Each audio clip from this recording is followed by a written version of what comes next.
रोज एक नई कहानी देखने के लिए चैनल को सब्सक्राइब करें और बेल आइकन दबाना ना भूलें। राशि अपनी सहेली इशिता से मिलने उसके ससुराल जाती है और जैसे ही इशिता उसके सामने आती है वो उसे देखकर हैरान हो जाती है क्योंकि इशिता प्रेग्नेंट थी। तभी राशि उसके गले लगकर बोलती है, क्या बात है, इतने टाइम में काफी तरक्की कर ली तूने। तरक्की? ओए कैसी तरक्की?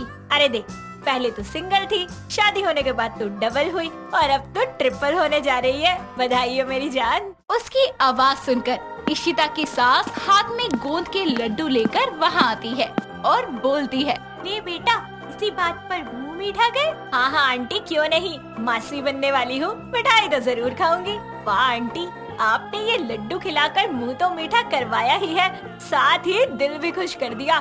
बहुत ही टेस्टी लड्डू है, इसे तू भी खा। अरे पागल, तू खा। मुझे तो इस टाइम माँ जी यही गोंद के लड्डू खिलाती रहती हैं बस। क्या गोंद के लड्डू?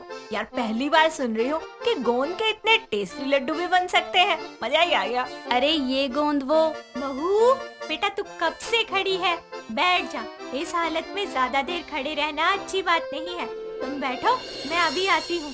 इतना बोलकर वो वहाँ से चली जाती है और इशिता भी जो कहने वाली थी भूल जाती है, जिसके बाद दोनों बैठकर बातें करने लगती है और बातें करते करते राशि प्लेट के सारे लड्डू खा जाती है और कुछ देर बाद वहाँ से चली जाती है। ऐसे ही अगले दिन राशि अपनी माँ अर्चना से बोलती है, माँ, आपने गोंद के लड्डू खाए हैं क्या? हाँ खाए हैं, बहुत स्वादिष्ट लगते हैं, तेरी नानी बनाया करती थी। और ठीक है माँ, समझ गई।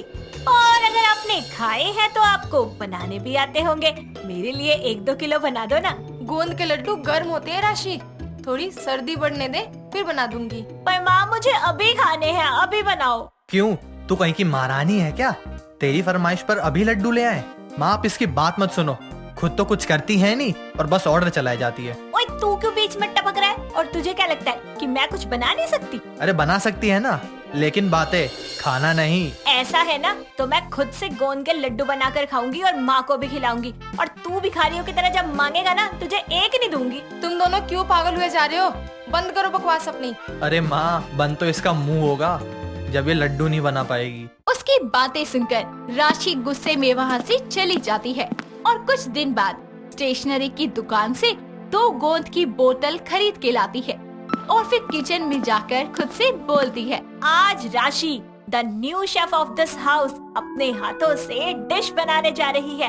ओह सॉरी, मेरे कहने का मतलब है कि स्वीट्स बनाने जा रही है। तो चलो शुरू करते हैं गोंद के लड्डू बनाना। इतना बोलकर वो गोंद की दोनों बोतल पैन में डाल देती है और साथ ही उसमें काजू, बादाम, पिस्ता आदि ड्राई फ्रूट भी मिला देती है और गैस को तेज करके उसे पकाने लगती है। गोंद इतना पक जाता है कि पूरा पैन चिपक जाता है और साथ ही करछी भी पैन के साथ ही चिपक जाती है, जिसे लेकर वो हॉल में जाती है जहां वो उसकी माँ से बोलती है, माँ देखो ना, दोनों आपस में चिपक गए, अब छूट ही नहीं रहे। हाय, मेरे बर्तनों का सत्यानाश कर डाला तूने तो। बेवकूफ लड़की, गोंद के लड्डू चिपकाने वाले गोंद के नहीं, खाने वाले गोंद के बनाए जाते हैं। माता रानी कैसी औलाद दी है आपने, दिमाग से काम ही नहीं लेती। क्यों, बन गए गोंद के लड्डू? अबे चिपकाने और खाने वाले गोंद में फर्क होता है, इतना तो मुझे भी पता है। लड्डू बनाने से पहले एक बार मेरे से पूछ लेती। पर मुझे तो एक ही गोंद के बारे में पता था और मैंने उसी के लड्डू बना दिए। पर कोई बात नहीं, अब आपने बता दिया ना, अब मैं खाने वाली गोंद के लड्डू बनाऊंगी। ओह खबरदार, जो मेरे किचन में कदम भी रखा तो। एक तो मेरे बर्तन खराब किए, वो अलग, ऊपर से इतने महंगे काजू बादाम भी इस गोंद में चिपका दिए। तू बैठ जा, लड्डू खाने है ना, मैं बना दूंगी। इतना बोलकर अर्चना खुद किचन में जाकर गोंद के लड्डू बनाती है और कुछ देर बाद दोनों को खाने के लिए देती है और दोनों बहुत मजे के साथ सारे लड्डू खा जाते हैं। ऐसे ही समय बीतता है और एक दिन वो कॉलेज से घर आ रही होती है। तभी उसे एक मिष्ठान भंडार नाम की दुकान दिखती है और वो वहाँ जाकर खुद से बोलती है, यार गोंद के लड्डू खाए कितने दिन हो गए हैं और आज तो जी भर के लड्डू खाऊंगी। मुझे तो सोच कर मुंह में पानी आ रहा है। भैया 1 किलो गोंद के लड्डू पैक कर दो। अरे बिटिया, हमारे यहाँ गोंद के लड्डू नहीं मिलते। क्या अंकल, मिष्ठान का इतना बड़ा भंडार लेकर बैठे हो पर गोंद के लड्डू क्या रखते हो फिर इतनी बड़ी दुकान में? बेटा चमचम, गुलाब जामुन, कलाकंद, काजू बर्फी और भी बहुत कुछ है, पर गोंद के लड्डू नहीं है। बिटिया यहाँ कहीं आसपास तुमको ये लड्डू नहीं मिलेंगे। रहने दो अंकल, ऐसे थोड़ी होता है। इतना बोलकर वो आसपास की सभी मिठाइयों की दुकान पर पता करती है, पर उसे कहीं भी गोंद के लड्डू नहीं मिलते। जिसके बाद वो अपने भाई को कॉल करके बोलती है, मेरा भाई क्या कर रहा है? तेरा भाई बहुत ही जरूरी काम कर रहा है अभी, फोन रख चल। अच्छा तो गप्पे हाँक रहा है, समझ गई। सुनना, मेरा एक काम कर दे। देख फालतू मत बोल, मैं हमेशा की तरह तेरा असाइनमेंट टेप नहीं सकता। ओए कुत्ते सुन ना, तेरे कॉलेज के पास वो जो बड़ी सी मिठाई की दुकान है ना, वहाँ से मेरे लिए 1 किलो गोंद के लड्डू ला दे, पूरे 500 रुपए दूंगी। क्या बात है, 500 रुपए?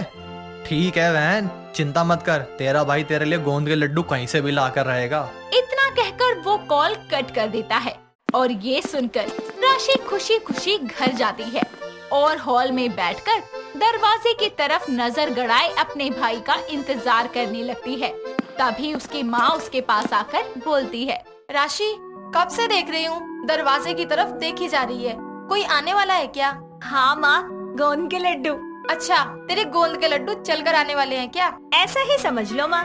तभी उसे दरवाजे पर चीकू आते दिखाई देता है और उसके चेहरे और कपड़ों पर मिट्टी लगी होती है। तभी राशि उसके पास जाकर बोलती है, ला मेरे गोंद के लड्डू, ला जल्दी दे भाई। ओहो, उसकी हालत तो देख ले, लड्डू की पड़ी है पागल को। क्या हुआ चीकू, तू ठीक है ना? वो तेरे लड्डू मैंने बाइक में पीछे बैग में रखे थे, लेकिन चैन लगाना भूल गया था और एकदम से पीछे से ऑटो वाले ने धक्का मारा तो तेरे सारे लड्डू नाली में गिर गए। मैंने बहुत कोशिश करी, उसके लिए तो 500 देना यार। हाय, मैं आज भी लड्डू नहीं खा पाई। जैसे तूने मेरे लड्डू बहा दिए ना, वैसे मैं तेरे जो 500 रुपए देने वाली थी ना, वो भी बहा दूंगी, ठेंगा मिलेगा तुझे। इतना कहकर वो चली जाती है और ऐसे ही समय बीतता है और राशि की शादी एक अच्छे घर के लड़के रमन से हो जाती है। और एक दिन वो अपने पति से बोलती है, रमन, आज ऑफिस से आते वक्त मेरे लिए गोंद के लड्डू ले आना प्लीज। अरे राशि, गोंद के लड्डू इतनी आसानी से नहीं मिलते, तुम खुद ही बना लेना घर पर, फिर जितना चाहो उतना खा सकती हो। वही तो, मुझे बनाने आते तो आपको क्यों कहती? अरे तो माँ को कह दो, उन्हें तो आते हैं, और जब वो बनाएंगी तो तुम भी सीख लेना। इतना कहकर वो चला जाता है और राशि किचन में जाकर अपनी सास मालती से बोलती है, माँ जी, मुझे ना आपसे गोंद के लड्डू बनाने सीखना है, एक बार आप मुझे बनाकर बताएंगी? क्या बात है, मेरी बहू मुझसे कुछ सीखना चाहती है। ठीक है, वैसे गोंद के लड्डू बनाने में बहुत मेहनत लगती है, पर मैं तुझे आसान तरीके से बनाना सिखाऊंगी ताकि तू एक बार में ही सीख जाए। ऊपर वाले शेल्फ में गोंद होगा, निकाल कर दे। राशि उसे गोंद निकाल कर देती है और जैसे जैसे मालती गोंद के लड्डू बनाती है, वो उसकी अपने फोन में वीडियो बना लेती है। कुछ ही देर में जब लड्डू बनकर तैयार हो जाते हैं, तो राशि झट से एक खाकर बोलती है, हाँ माँ जी, मजा ही आ गया। अरे इतने स्वादिष्ट लड्डू तो मेरी माँ भी नहीं बनाती। अब देखना, मैं ना आपके लड्डू से भी बढ़िया लड्डू बनाऊंगी। हाँ हाँ, बना लियो। तुझे पता है बहू, ये गोंद के लड्डू गर्म होते हैं, इसलिए इन्हें खाने का असली मजा सर्दियों में ही आता है। साथ ही ये सेहत के लिए बहुत पौष्टिक होते हैं। ये हमारे शरीर को गर्म रखते हैं और इसमें मिले ये मेवे शरीर में ऊर्जा लाते हैं। साथ ही गर्भवती औरतों के लिए ये तो बहुत ही लाभकारी होते हैं। वाह माँ जी, एक लड्डू में इतने सारे गुण और साथ ही साथ इतना टेस्टी और सेहतमंद भी। इतना कहकर वो लड्डू खाने लगती है और कुछ दिन बाद खुद गोंद के लड्डू बनाती है और अपनी सास और पति को खिलाती है, जिसे खाकर रमन बोलता है, राशि, कुछ भी बनाना, लेकिन आज के बाद गोंद के लड्डू कभी मत बनाना। बहू, तूने तो मेरे घी मेवे गोंद का सत्यानाश ही कर दिया। अरे गोंद के लड्डू बनाना कोई खेल नहीं है, समझी? बहुत मेहनत और सब्र के साथ बनाए जाते हैं, पर तेरा ध्यान तो बनाने से ज्यादा खाने पर होता है, इसलिए मैं गोंद के लड्डू खुद बना दूंगी, बस तू खाने का कष्ट कर लियो। उसके इतना बोलने पर राशि सर खुजाते हुए मुस्कुराने लगती है और किचन से सबके लिए मालती के बनाए हुए गोंद के लड्डू लाती है और सब मजे के साथ लड्डुओं का आनंद लेते हैं। आराध्या एक बहुत ही सुंदर और सुशील लड़की थी, लेकिन वो बचपन से ही बात करते वक्त हकलाया करती थी। सब लोग उसके हकलाने के कारण उसका मजाक उड़ाया करते थे। उसके परिवार में उसकी माता ममता और पिता किशन थे, जो अपनी बेटी की शादी के लिए रिश्ता ढूंढ रहे थे। लेकिन उसके हकलाने की वजह से हर बनता रिश्ता टूट जाता था, जिसकी वजह से उसके घर वाले और भी ज्यादा परेशान रहने लगे थे। ऐसे ही एक दिन एक लड़का अपनी माँ कमला के साथ आराध्या को देखने आता है। और बताओ बिटिया, का कर लेती हो घर के काम में? कहाँ तक पढ़ी हो? जी हमार बेटी ने ग्रेजुएशन करी है, ग्रेजुएशन, और घर के हर काम में एकदम परफेक्ट है, परफेक्ट। अरे बहन जी, जरा हम भी तो सुने हमारी होने वाली बहुरिया की आवाज, जरा उसे भी बोलने दीजिए। जी वो मैं।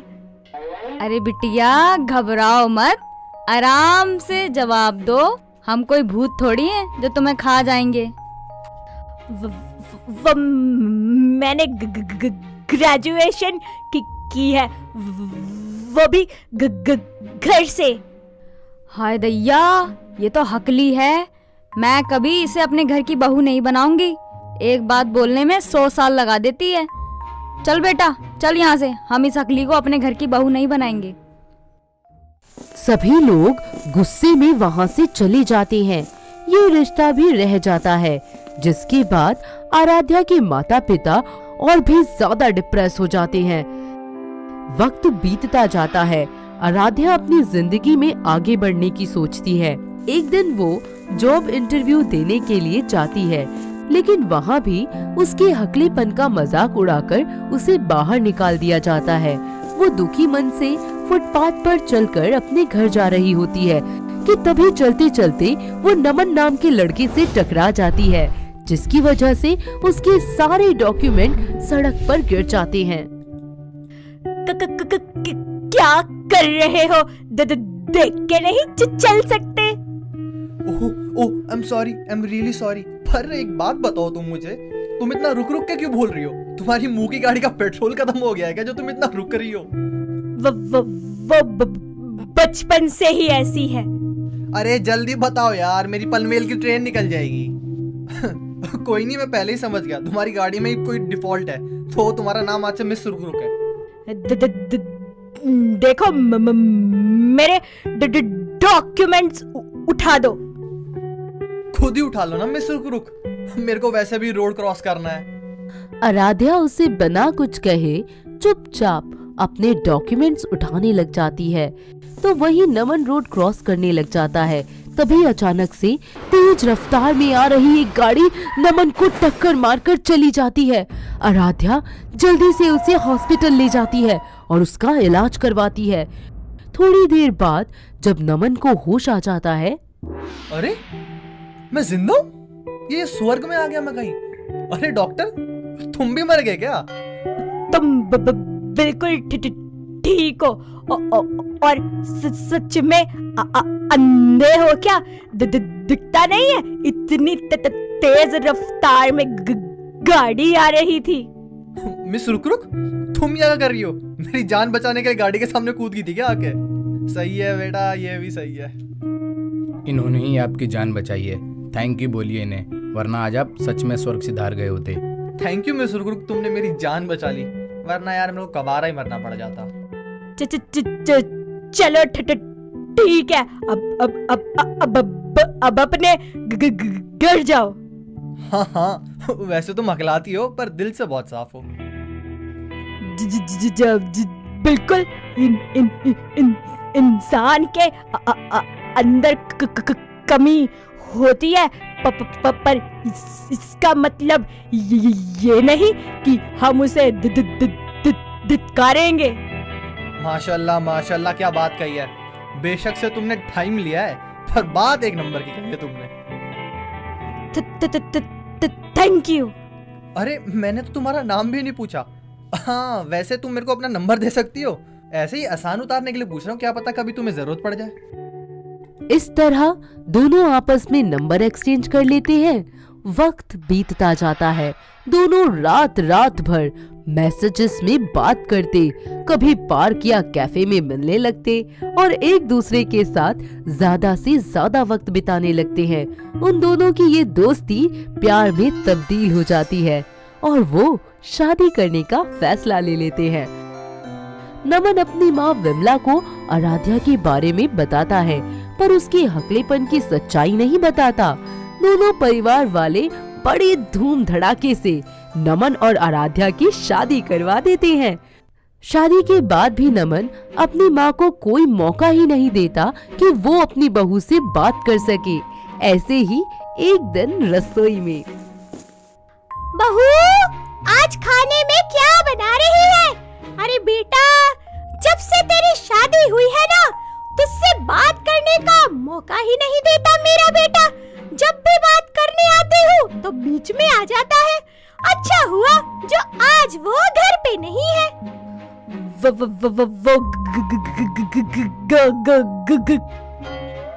बेटा, इतना घबरा क्यों रही है? खुल के बोल। मैं तेरी सास नहीं, तेरी माँ जैसी हूँ। शर्मा मत मेरे बच्चे, बोल।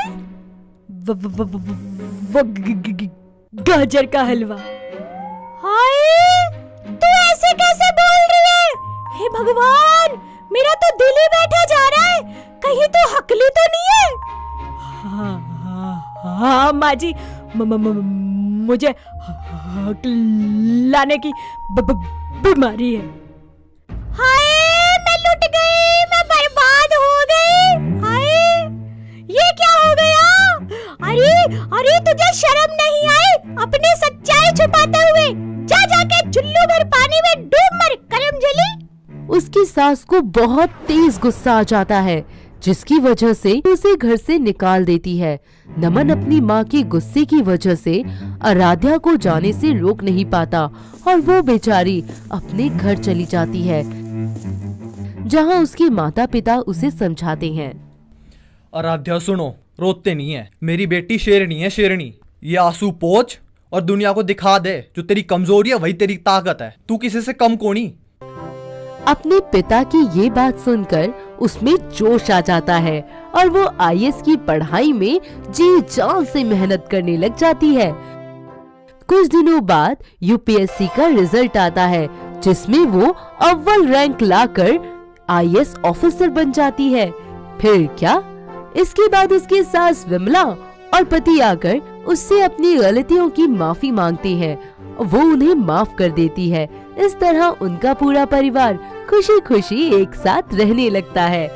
दोस्तों, अगर आपको ये कहानी पसंद आई तो इसे लाइक करें, शेयर करें और कमेंट करके बताएं कि कहानी में आपको सबसे अच्छा क्या लगा।